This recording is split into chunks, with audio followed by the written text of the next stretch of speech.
Hey guys, it's Coach John here, and welcome to episode 4 of the Kickboxing Foundation series. So far we've gone over what gear you should get, what you need to get. We've gone over how to stand for kickboxing or neutral stance, and we've briefly covered how to move in that stance, stepping properly, things like that. So now we get to start throwing some punches. In today's episode, I want to go over specifically the jab, the first punch you're going to learn in any combat sport. So arguably, the jab is the most important punch you're ever going to learn. And when you use it properly, it can keep you safe, it can set up your offense, and overall, you're going to be able to control the ring with it. So we're going to use it to set up our other offensive punches, we're going to use it to test our range, and we're going to use it to keep our opponent away from us or to control them.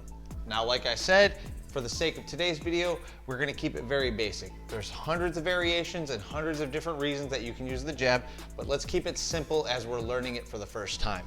So, when we are throwing the jab, if I'm in my proper kickboxing stance, that neutral stance, and I have that slight 45-degree angle with my legs, my shoulders are also matching that, and my hands are in a good position, my jab is that front hand, it's that lead hand.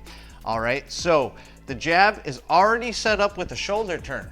So when we throw the jab, we just want to make sure we bring our lead shoulder forward as I pull my rear shoulder back. And not necessarily backwards away from my opponent, but I want to just turn my shoulders clockwise as I'm throwing this jab from an orthodox position. When we do the jab, that hand is going to come straight from its starting position. I don't need any extra motion. It's going to go straight out to my target as I twist my punch. I want my knuckles to hit, my front two knuckles to hit my target, and as I bring it back, I want to twist that arm back in. The reason we're doing this is my starting position. My hand covering my face, my arm and my elbow are covering my body. I don't want to lift my elbow up, exposing my body, then throw the punch and leave it open. I want that punch to come straight out from this position and twist, and as I bring it back, I want it to follow that same path, keeping me well protected. So without moving my feet, that jab's gonna come out, hit, and come straight back. Now we've talked about stepping with punches. You wanna step with your jab. I should never start in a position where I'm already in range and then begin to hit, because I'm gonna be getting hit and my opponent's gonna be moving. So I always like to start my jab from out of range. This is where if I pump it and I put that left hand out there nice and straight, I can see where I'm at in regards to my distance. I know I can't hit my target from here, so I have to step. And so I'm gonna take that step with my lead foot. A lot of different ways you can do this as well. I like to punch at the same time I step with that jab.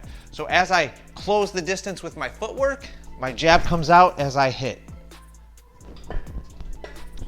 Depending on what you wanna do, you can either step with that jab and then bring your rear foot up, and now I'm in range to throw more punches. But if we're only throwing the jab, I can also step with it and bring that foot back as I bring that hand back at the same time. Now I'm back out of range. I can step, hit, and bring it back. Now from here, I have other options. I can move side to side, I can move further back, getting more distance, but also my opponent now has to step in to attack me. So I close the distance with that footwork, land my jab, and now I can come right back. And now I'm back out of range. I can keep that jab pumping, step in and hit, and step back. Step in and hit, and step back. You'll see if I move both feet, I now need to move both feet to get out. If I move just the one, I only need the one. So depending on what your goal is after you land the jab, or what you're throwing behind the jab, is gonna determine what you wanna do with your feet.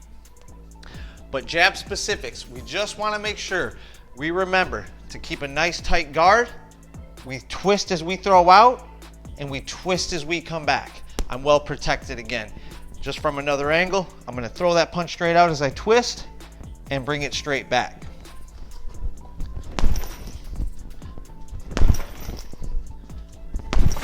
All right, guys, I wanna leave you with this. When we're talking about the jab, there are many different ways to throw the jab, and I've done videos in the past about different jabs. There's many different reasons to throw the jab.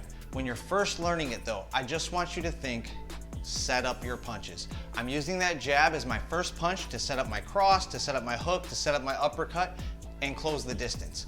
That's what we're gonna use the jab for when we're talking about learning, okay? So the jab, we'll get into deeper videos later, is used to test your range and used to set up your other punches. And we can use it to keep our opponent at bay.